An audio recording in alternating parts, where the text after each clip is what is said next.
Hi, welcome back to Half of Heidi, or welcome to my channel in general if this is the first time you dropped by. Today I am 3 weeks post-op, so I thought I'd record a video and update my stats, and then I've made a few notes for myself of some things I wanted to chat about in case it helps somebody else out there that's watching this in the future.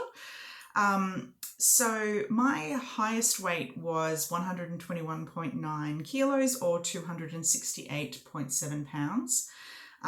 It's not my actual highest weight, it's just the highest weight this time around. Last week I weighed in at 110.6 kilograms or 243.8 pounds. This week I'm weighing in at 109.2 kilograms or 240.7 pounds, which means this week I lost 1.4 kilograms or 3.1 pounds. And all up, including the pre-op diet, I have lost 12.7 kilograms or exactly 28 pounds. So I am really happy with my progress so far.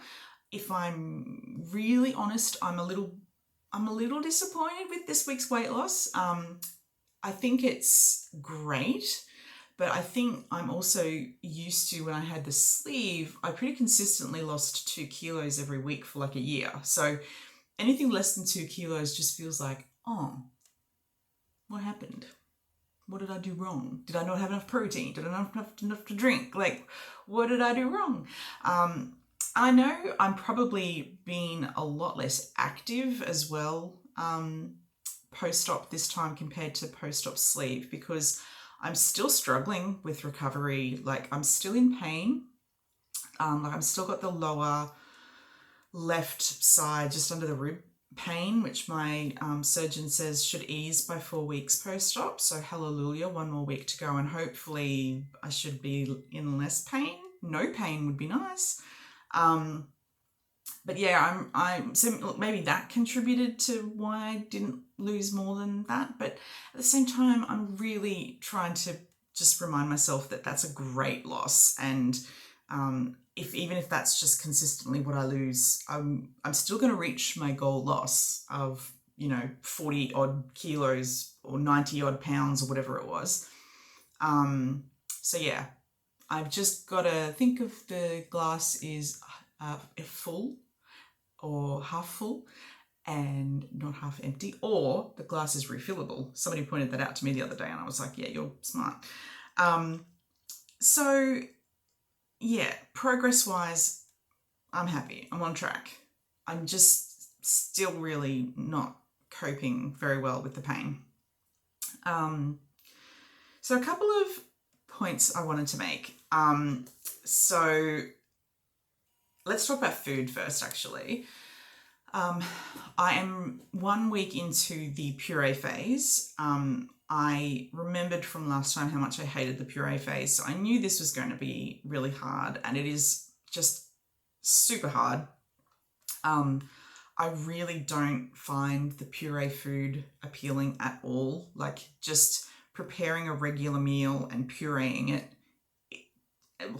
it's just gross. Like, I thought, any combination of food that I would normally eat could be pureed and would taste just as good, but it doesn't. And because of the texture, I don't know, maybe it's just a textural thing, but it's not for me.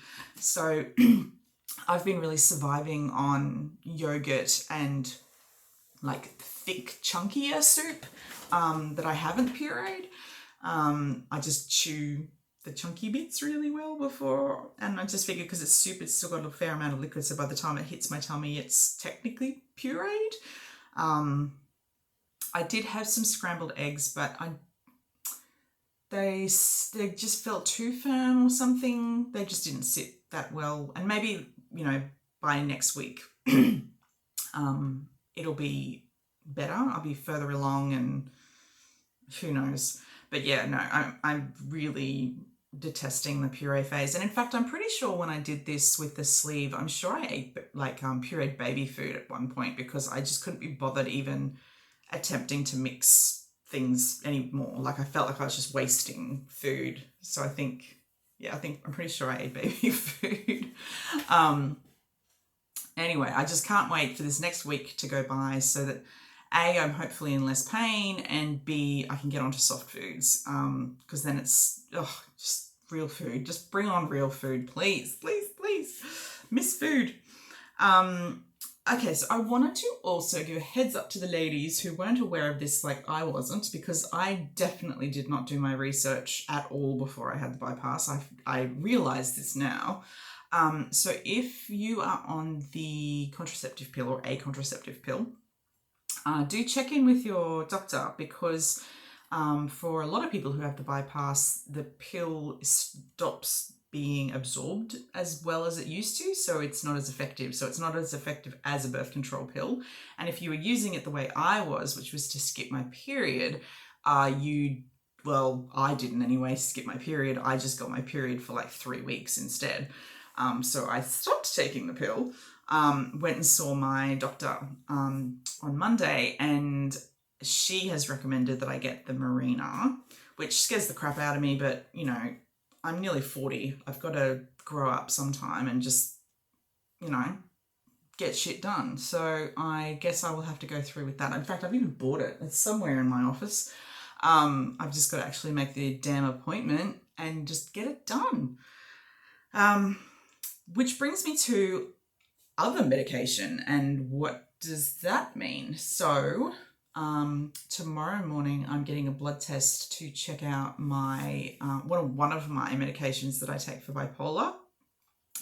It's the mood stabilizer, and I'm hoping that it is either the same level that, you know, pre-bypass, or it's at a level that is still therapeutic, or I'm seeing my psychiatrist on Friday, and she can either up the medication if it's not being absorbed as well, and I just need to take more of the medication. But it just means I'm going to have another blood test to make, you know, in a week or something to check the levels again and all that sort of shit.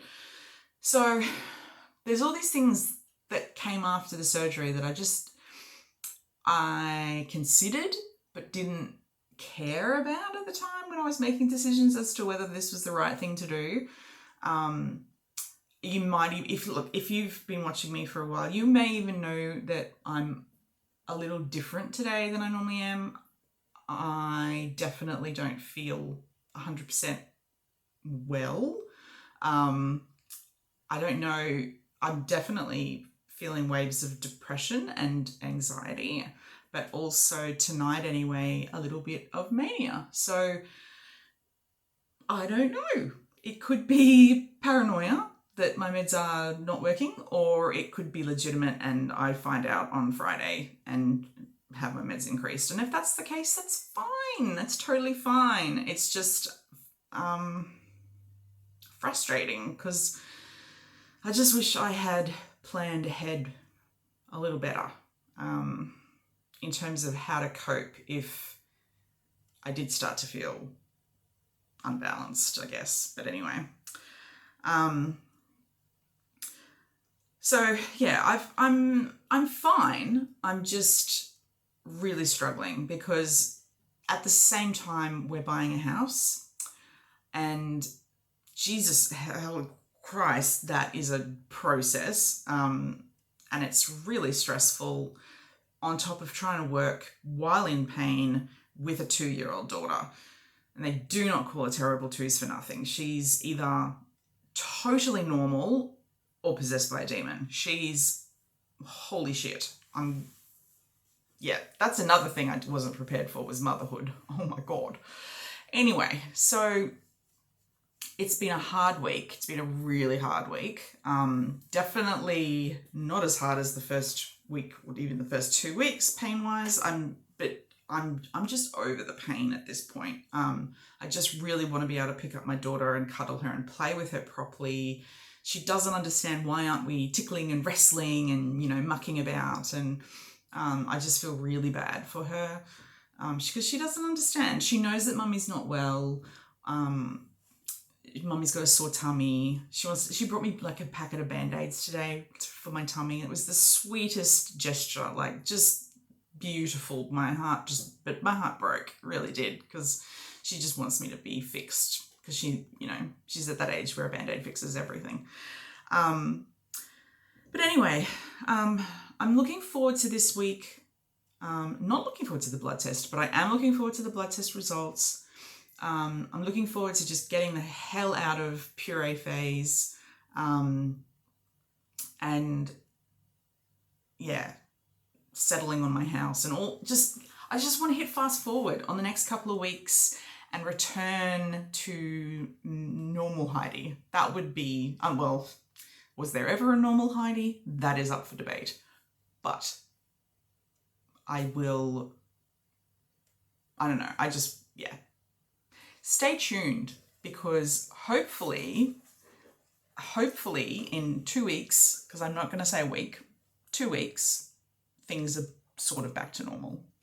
But I will give you an update next week and tell you how the rest of this week went and whether I did end up having a manic episode or not, and whether the pain went away. Yeah, so as always, please leave me comments or questions or tips, advice, anything. Actually, God, advice. Give me all of the advice, please. I'm just like a mess at the moment.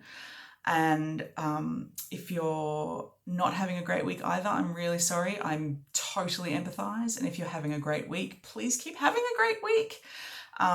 Yeah, anyway, I'm going to leave it there because I'm just rambling now. Really appreciate you guys, and looking forward to hearing more about your journeys as well. So I will see you next week. Okay, bye.